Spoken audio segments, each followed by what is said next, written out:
A weekend with Pulis.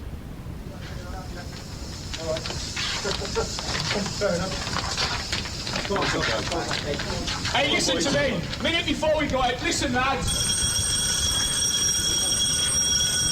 That's the two to take, please.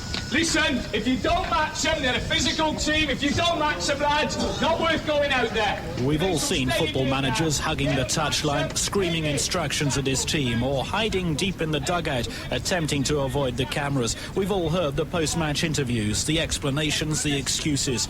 The rest of the manager's life, though, we have to guess at. Until now, Tony Pulis, the manager of AFC Bournemouth, despite growing pressure from the terraces at a frustratingly inconsistent season, agreed to allow me to follow him through a weekend with no restrictions on access imposed. It was the weekend of the Cherries away trip to Stockport County at the end of March. It began at 9:15 on the Friday morning.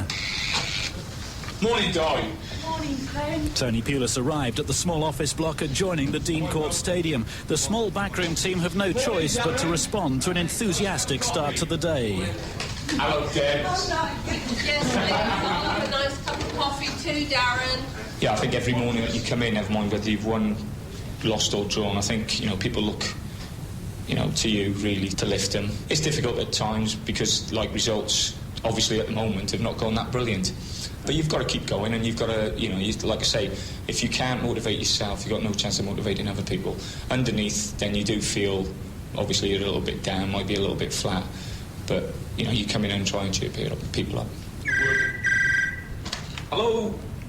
Speaking. How you doing, mate? Most managers spend the first hour of each morning stuck behind their office desks, phone bashing or being bashed on the phone. It is accepted by the press that this is one of the best times to get hold of the man in charge of the club. It's also the time that the managerial hotline around the country is at its hottest. Oh, last night was a reserve game. They'd definitely be interested in him. Yeah, I think so. But I'll speak to you after, if they are. And the other one is Pompey. There's a lot of things that happen. You could get phone calls off anybody, and but whether you're dealing, like I've just, spoken about a player now whose contract's out at the end of the season, and that, hopefully hot up.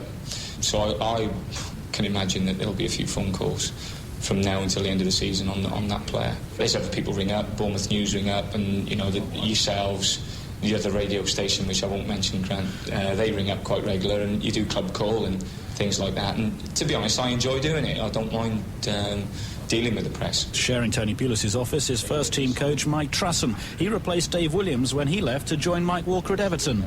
I like Tony. I've known Tony for years, and we get on great. We're chalk and cheese at times. I get on great with him. I've got an awful lot of respect for him. I think he's done a marvellous job here, regardless of what people say. I think sometimes he's his own worst enemy, in terms of, because he says how he finds things, he deals with people based upon, how the things that happen to him in that kind of relationship, such as the press at times. But I think as a coach, he's a very, very good coach, very disciplined and organised coach. As a manager, he manages his people very well. He knows their strengths and weaknesses. I think he's been great at finding players and bringing the players on for the club and helping the financial position through that for selling them. Obviously, he would like to have kept many of them and to have progressed the team through having better players. As a person, I got on great with him. He's got a good sense of humour, weird at times. He talks probably more than I do, and louder, which many people find impossible to believe. And it can be quite amusing when we're both on the phone at the same time in the same office, because neither of us can hear each other talk. Josh, can you ring Robert? Ask him to fax it down. H! How you doing, mate? Yeah, soldiering on, mate.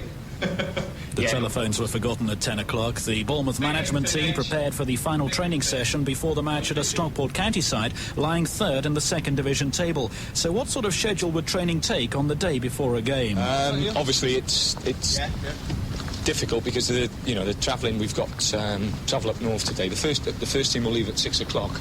We're off. We're going to watch a game, Tranmere and Southend. Southend, I think, I've got a few players that they might want to do something with at the end of the season.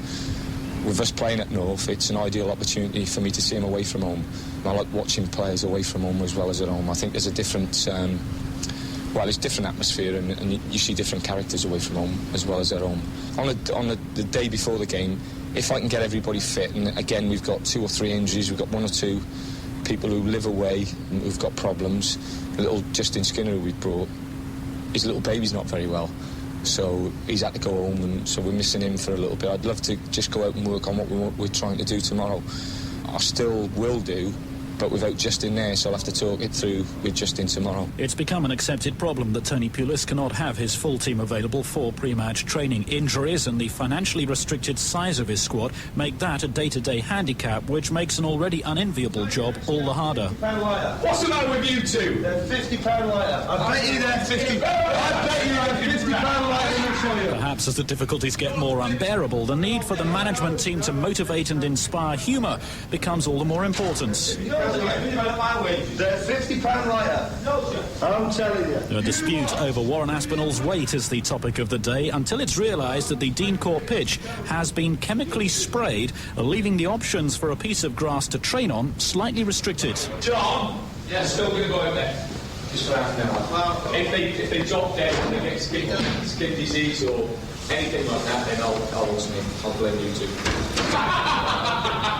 Groundsman John Harris is eager to make sure he clears himself of any responsibility. You can put this on Solent. If AFC Bournemouth players drop dead, groundsman accepts no responsibility whatsoever. Bournemouth don't have the luxury of a club training ground. During the winter, most mornings are spent phoning round sports grounds or local schools, checking on where there is an available and playable surface. When finances are tough, the manager's tasks get more extensive as his staff become more limited. And on this Friday, the first part of the training session was to take place on the public park outside Dean Courts. Big chance! He's not gone back! He's a tip-tap Charlie as well! He's not gone back! Well done, Fletch. Got it, Truss! Scotty back there! After half an hour of skill exercises, Tony Pulis called his players onto the Dean Court pitch, where his plans for the following day's match were to be explained. Let me just read you through. I know I've had a go at the back four of defenders, but if you have a look at the games that we've played of late, apart from the York game, we've scored goals, lads. I just sat down the other day and wrote it down. We've played Burnley away, and the goals, like, we're going up to Stockport, land of the Giants. So I want you to stick it in your brains. Play Banner, they scored. Perhaps interestingly, this was the only team talk which needed the famous bleep. Right, Rotherham, we get done on a set piece. They shoot, Vince bunks it, they score. The players' minds were being focused on the task ahead. This was the time to start thinking about the opposition, about the tactics. Perhaps it was a way of attracting the necessary mental attention that excessive swearing was used. Certainly, Tony Pulis had the attention of each of his players. Lads, listen, never mind how you do or what you do and the time that you spend, you give goals away like that, you haven't got a chance. You ain't got a open hell. If you keep making individual errors, or if you don't take responsibility of picking people up and making sure they don't score, like I write a seat out, lads, and I don't do it for my sake, I do it for the team's sake. After the explanation of his ideas for the game, some set plays were practiced on the pitch. Stockport are a big side. Their striker Kevin Francis stands at 6'7". The tactics weren't to compete with them in the air. They were to make sure the headers they would win occurred far enough away from goal to make them meaningless, and then to allow the defenders to win the following loose ball on the ground and then beat them playing football. Just look for cracks. They'll play inside, people, eh?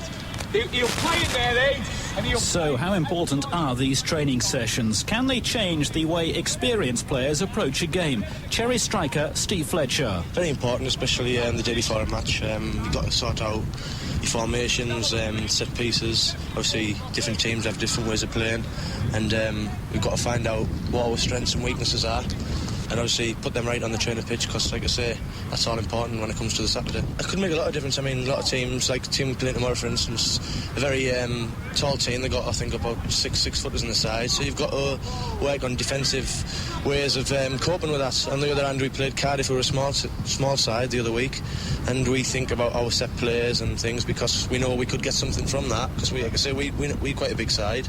Tony scouts on the teams that we're going to play and finds out their strengths and weaknesses, and obviously we try and capitalise on that. The training session was completed with a six-a-side game back out on Kings Park. Pulis and Trusson both took part. For 2 hours they had been free from any outside interference, namely the telephone. All calls were diverted to the manager's secretary, Diane Plummer, who attempts to make Tony's job a little bit easier in the office.